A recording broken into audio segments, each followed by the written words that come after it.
My name is प्रिया जैन। मैंने UPSC के 2024 attempt में रिवाइज़ लिस्ट में इस बार रैंक 8 हासिल की है एंड डीकेटी के थ्रू मैं अपनी जर्नी शेयर करना चाहूँगी। ये यूपीएससी का मेरा एक ड्रीम था जो मैंने बचपन से मेरे मेरे ग्रैंडफ़ादर ने मेरे को दिया और लकीली इस अटेम्प्ट में मैं इसको हासिल कर पाई। तो मैं अपनी जर्नी बताती हूँ जिसमें मैं अपनी आपसे स्ट्रैटेजी शेयर करूँगी। जो मेरा ड्रीम मैंने तब से शुरू करा था वो मैंने कंटिन्यू इधर कर पाएँ। तो मैंने अपने प्रीलिम्स में कुछ जो हमारी स्टैंडर्ड बुक्स होती हैं जो हर टॉपर बोलता है, मैंने भी वही फॉलो करी थी। साथ में कुछ ऐड ऑन रिसोर्सेज़ भी होंगे मेरे।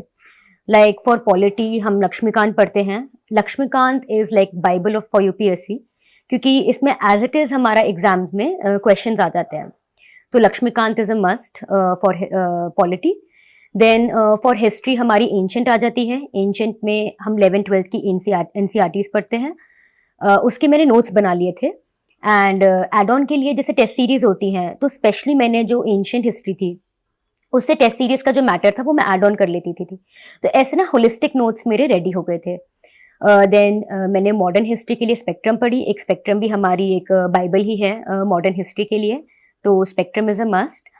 एंड देन ज्योग्राफी के लिए 11th-12th की एनसीईआरटी सफिशिएंट रहती हैं। उनको अगर हम अच्छे से विथ मैप्स प्रिपेयर करते हैं तो वो काफ़ी हेल्प हो जाती है।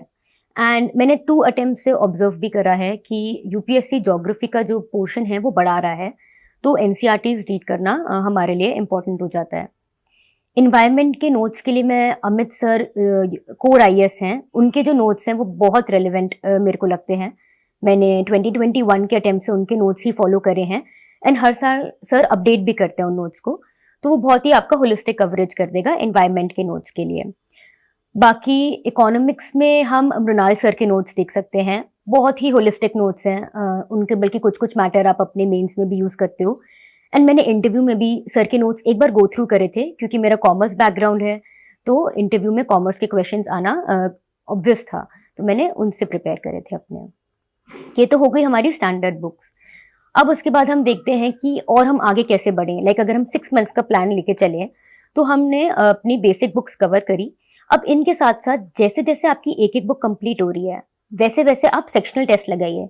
मैंने पर्सनली विज़न के टेस्ट लगाती थी, तो एक मैंने विज़न का पूरा बंडल आता है, तो वो मैं खरीद के ले आती थी और उसके सेक्शनल टेस्ट एक-एक सब्जेक्ट जैसे मैं कवर करती थी, तो उनको लगाती रहती थी।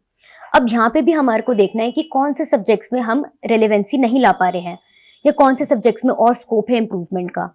उसमें आप सेक्शनल टेस्ट 2 या 3 भी दे सकते हैं ताकि आप उसमें श्योर हो जाएं और कंफर्टेबल हो जाएं। इसके साथ-साथ जैसे ये हमने स्टैंडर्ड बुक्स कर ली, हमने अब इनके साथ अपने सेक्शनल भी कर लिए। उसके बाद अब हम उस पर आ सकते हैं कि हम करंट अफेयर्स कैसे कवर करें। तो उसके लिए मैं विजन मेंस 365 फॉलो करती थी, मेंस एंड पीटी 365 भी फॉलो करती थी। तो विजन पीटी 365 में आपका 1 ईयर का करंट अफेयर्स होलिस्टिकली कवर हो जाता था। लेकिन एक चीज़ यहाँ पे मैं पॉइंट आउट करना चाहूँगी कि पीटी 365 में हम लोग एज़ इट इज़ रीड करने की कोशिश करते हैं और एक्सपेक्ट करते हैं कि हमारे लग जाए, ऐसा नहीं होता।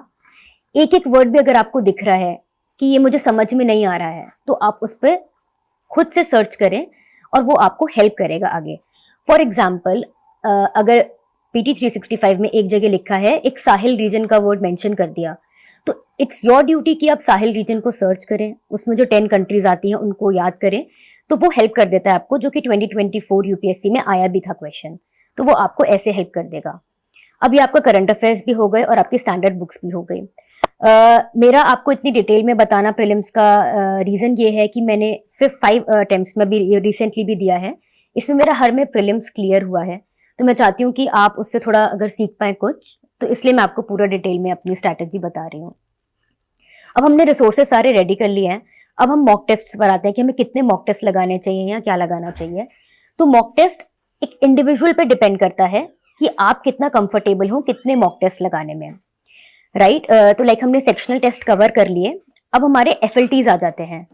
एफएलटीज में मैं स्टैंडर्ड नहीं फॉलो करती थी, जैसे मैंने विजन के कुछ एफएलटीज कर लिए, मैंने कोर आईएएस के कुछ एफएलटीज लगा लिए, 1-2 एफएलटीज, एंड देन मैंने वाजीराम के एफएलटीज लगा लिए। तो मैं ऐसे करती थी, मैं एक चीज़ यहाँ पे कोचिंग का मेंशन करना चाहूँगी, optimise IAS. Optimise IAS coaching ने मुझे काफ़ी हेल्प करी। वहाँ पे सर के जो करंट अफेयर्स थे, उनसे उनके थ्रू मुझे हेल्प मिली। एंड सबसे मोस्ट इम्पॉर्टेंट थिंग, सर की जो ट्रिक्स हैं यूपीएससी की, वो आपको कुछ हद तक काम आ जाती हैं। क्योंकि यूपीएससी में जो मैं अपने प्रीलिम्स में स्ट्रैटेजी लगाती हूँ, मैं पहले नॉलेज रखती हूँ, दूसरा लॉजिक रखती हूँ, तीसरा थोड़े अपनी ट्रिक्स वगैरह आ जाती हैं, एंड चौथा अपनी गट फीलिंग। तो इनके हिसाब से मैं करती हूँ। एंड सर के जो टेस्ट सीरीज का भी पैटर्न है वो थोड़ा बहुत यूपीएससी से मैच करता है। तो ऑप्टिमाइज आईएएस की कोचिंग से मेरे को काफ़ी हेल्प मिली थी, और सर की जो अवेलेबल यूट्यूब की वीडियोस हैं उनसे आप थोड़ा ट्रिक्स वगैरह सीख सकते हैं। इसके बाद जैसे हम घर में बहुत लोग तैयारी करते हैं, और सबका होता है कि हम फोमो जिसको कहते हैं, सब फियर आउट मिसिंग करते हैं कि हम दिल्ली नहीं जा पा रहे हैं तो हम पढ़ाई नहीं कर सकते। ऐसे में विजन का अभ्यास का जो वो पैन इंडिया लेवल पे करते हैं वो काफ़ी हेल्प करता है। तो उसमें लाइक काफ़ी सेंटर्स हैं पूरे इंडिया में। मैंने भी जैसे घर से तैयारी करी थी, तो मैंने उन सेंटर्स पे विजिट करती थी, और 3 टेस्ट वो देते हैं तो वो जाके वहाँ लिख कर आती थी। तो उससे आपको एक कॉन्फिडेंस आता है, एक बूस्टअप आता है, एंड फेलो एस्पिरेंट्स को देख के आप भी मोटिवेट होते हो। तो विजन का अभ्यास भी आप लगा सकते हैं। और जैसे जैसे जैसे आपके अटेम्प्ट्स बढ़ते रहते हैं तो आपको अकेला मोटिवेट होना मुश्किल हो जाता है। तो इसमें आप पीयर ग्रुप का यूज जरूर कर सकते हैं, जो कि मैंने भी करा था। अपनी लाइक पीटी 365 करना है या मुझे कोई सिलेबस रिवाइज करना है, तो मैं अपने फ्रेंड्स को अप्रोच करती थी और हम लोग 2 के ग्रुप में आपस में डिस्कस कर लेते थे और रिवाइज कर लेते थे। इसमें एक चीज और हेल्प होती है बहुत, जो आपको मिल सकती है, कि अगर आपका कोई भी क्वेश्चन गलत हो रहा है तो आप अपने पीयर से पूछे कि अच्छा, अगर आपका ये ठीक हुआ है क्वेश्चन तो आपने क्या लॉजिक लगाया, या आपने क्या नॉलेज लगाई, या आप कहाँ लैग कर रहे हो। तो ये भी आपको बहुत हेल्प करती है। साथ साथ में कुछ चीज़ें ऐसी होती हैं, लाइक फैक्चुअल चीज़ें जो हम करते हैं, जो एग्जाम के पहले बिल्कुल रिवाइज करते हैं हम। लाइक हम मैप्स रिवाइज कर रहे हैं, या फिर हम रिपोर्ट्स रिवाइज करते हैं, तो उसमें भी आप अपने पीयर्स के साथ कर सकते हो। इसमें लोग काफ़ी कंप्लेन ये भी करते हैं कि हमारे तो कोई फ्रेंड्स भी नहीं है, हम अकेले ही तैयारी कर रहे हैं। तो ऐसे में टेलीग्राम ग्रुप का आप ज़रूर यूज़ कर सकते हो। वहाँ पे कोचिंग्स में कितने लोग आपको एस्पिरेंट्स मिल जाएंगे, आप उनको कॉन्टैक्ट करें और उनसे जो भी आपके साथ आना चाहे उनके थ्रू आप करें, जो कि मैंने करा था। तो ये काफ़ी आपको हेल्प करता है। एंड उसके बाद अगर हम देख सकते हैं एक चीज़, कि लोग ये भी कहते हैं कि बहुत बल्क हो रहा है हमारे पास, टेस्ट कॉपीज कितनी सारी दे दी हैं हमने, हम कैसे इन्फॉर्मेशन लिखें। तो एक यूपीएससी का मंत्र है रिविजन। तो इसमें आप क्या करते हो कि कोई भी अगर आपका जैसे अपने टेस्ट दिए और आपका कुछ क्वेश्चन गलत हो गया, या फिर आप उसका आंसर रीड कर रहे हैं और कुछ इन्फॉर्मेशन नहीं मिल रही आपको, तो फिर आप एक रजिस्टर बनाओ, जैसे मैंने करा था। मैंने रजिस्टर्स बनाए और उसके सेगमेंट्स कर दिए। तो लाइक हिस्ट्री का सेगमेंट अलग हो गया, ज्योग्राफी का अलग हो गया। अब कोई भी इंफॉर्मेशन आ रही है मेरे पास, मैं उसमें उन फैक्ट्स को नोट डाउन कर रही हूँ। एग्जाम के 20 डेज पहले मैं उनको रिवाइज करना शुरू कर देती थी, एंड काफी बार क्वेश्चन अटक जाता है उनमें से ही। तो आप ऐसा कर सकते हैं कि अपना एक रजिस्टर तैयार करें और उनमें फैक्ट्स लिखे और उनको रिवाइज करें। तो आपका जो पूरा टेस्ट का जो है, क्योंकि अगर आप टेस्ट दे रहे हो और उनकी इन्फॉर्मेशन रिवाइज नहीं कर रहे, तो आप नेक्स्ट टेस्ट में वही आप दोबारा रॉन्ग करोगे आप। तो इसलिए आप उससे सीख सकते हैं। ये मैं चीज करती थी, तो मैंने आपको अपनी पूरी प्रीलिम्स का बताया। अब मैं डी डे के बारे में बता दूंगी आपको कि एग्जाम से पहले आप क्या कर सकते हैं प्रीलिम्स में। सबसे पहले आप काम रहें, कंपोज रहें, क्योंकि वो आपका मंत्र है प्रीलिम्स क्लियर करने में, स्पेशली क्योंकि बच्चे टाइम लैग हो जाता है, या फिर आप एंशियस हो जाते हो पेपर के बीच में। तो आप सबसे पहले अपना काम रहें, अपने पेरेंट्स से बात करें, कहीं भी आपको कुछ लग रहा है अपने फ्रेंड्स से बात करें, बिल्कुल पॉजिटिव जोन में चले जाएं 2-3 दिन पहले, कि आपको सब लोग बूस्ट करें, मोटिवेट करें। दूसरी चीज, आपका जो भी एंड मोमेंट पे आपको चीजें देखनी है, आप एक पेपर लें और उनको नोट डाउन कर लें। लाइक 10 पॉइंट्स हैं कि पेपर करते हुए मुझे देखना है कि मेरे से कोई भी पेपर स्किप ना हो जाए। फिर अगर मेरे को कभी कोई लग रहा है कि कोई क्वेश्चन में मैं अटक रही हूँ, तो मुझे ज्यादा टाइम नहीं देना है। अपने आप को बोलना है कि कोई भी क्वेश्चन को कैजुअली नहीं लेना है। तो ये 10 पॉइंट्स में रेडी करके जाती थी, और एग्जाम के पहले एक बार अपना पढ़ लेती थी, मैं गो थ्रू कर लेती थी।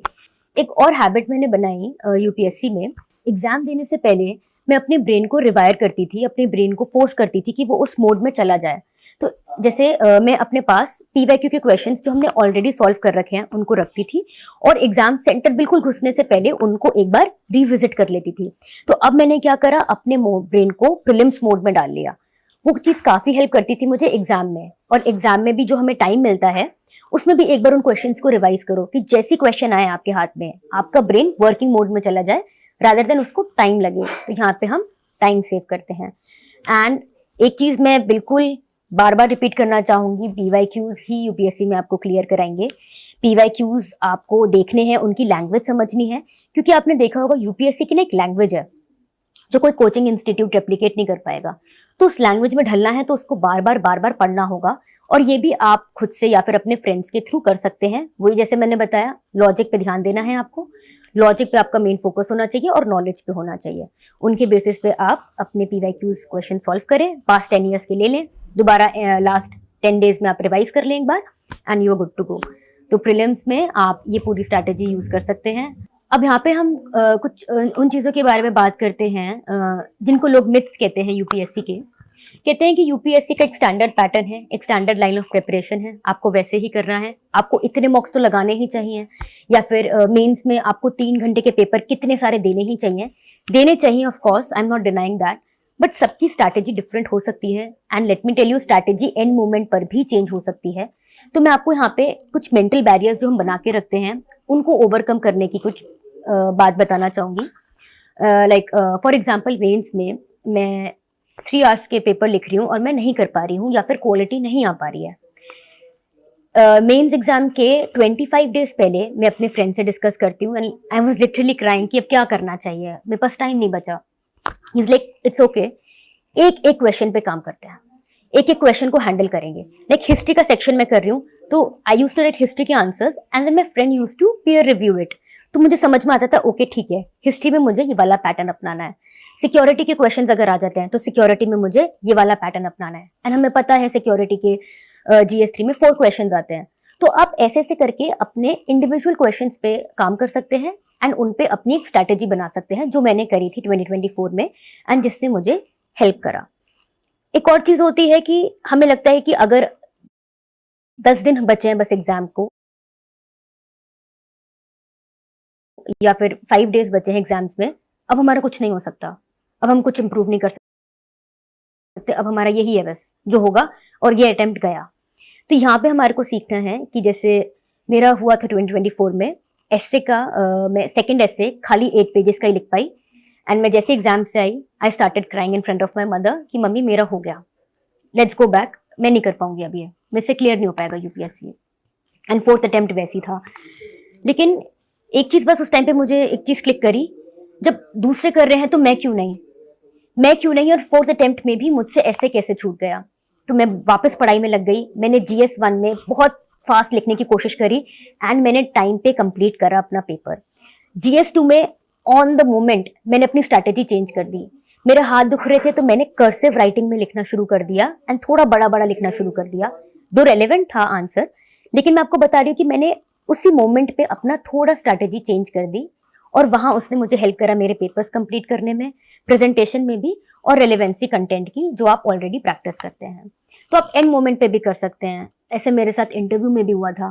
इंटरव्यू के 10 डेज पहले एक मैंने मॉक दिया and it was so bad. Like toppers share करते हैं कि पहला मॉक बेकार गया, मेरा लास्ट मॉक बेकार गया। It was like so bad, I started crying in front of my friends की लाइक अब तो गया, ये भी गया मेरा, अब इंटरव्यू गया। लेकिन my friends they motivated me and मैंने वहां उनके साथ मिलकर अपनी 7 डेज की स्ट्रैटेजी प्रिपेयर करी कि मुझे क्या करना है। जैसे मैंने आपको प्रीलिम्स में भी कहा था, मैं क्वेश्चन आंसर्स मोड में चली जाती हूँ। मैंने इसमें भी ऐसे करा और मैंने व्हाट्सएप का वॉइस नोट का बहुत यूज करा।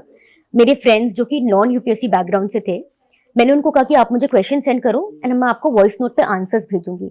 तो वो जो पूरा दिन क्वेश्चन आंसर्स मोड में था वो मुझे काफी हेल्प करा यूपीएससी में इंटरव्यू देने में।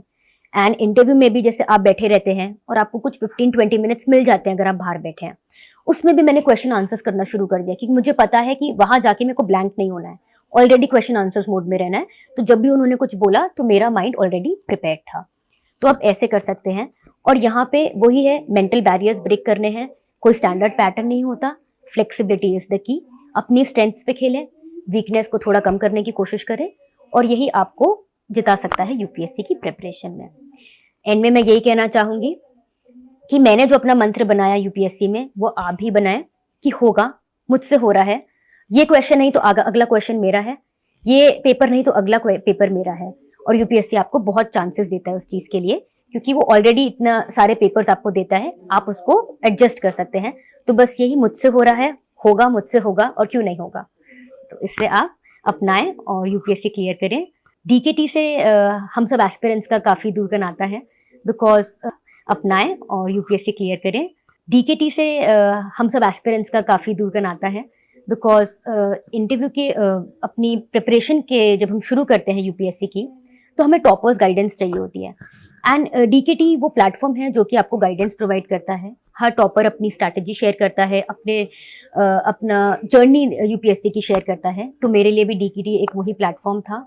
डीकेटी के थ्रू मैंने टॉपर्स की जर्नी देखी, उनसे सीखा, उनसे देखा कि कैसे वो टॉपर्स भी दूसरे टॉपर्स के आंसर्स को उनको एनालाइज करते थे और अपने आंसर्स में उतारने की कोशिश कर रहे थे।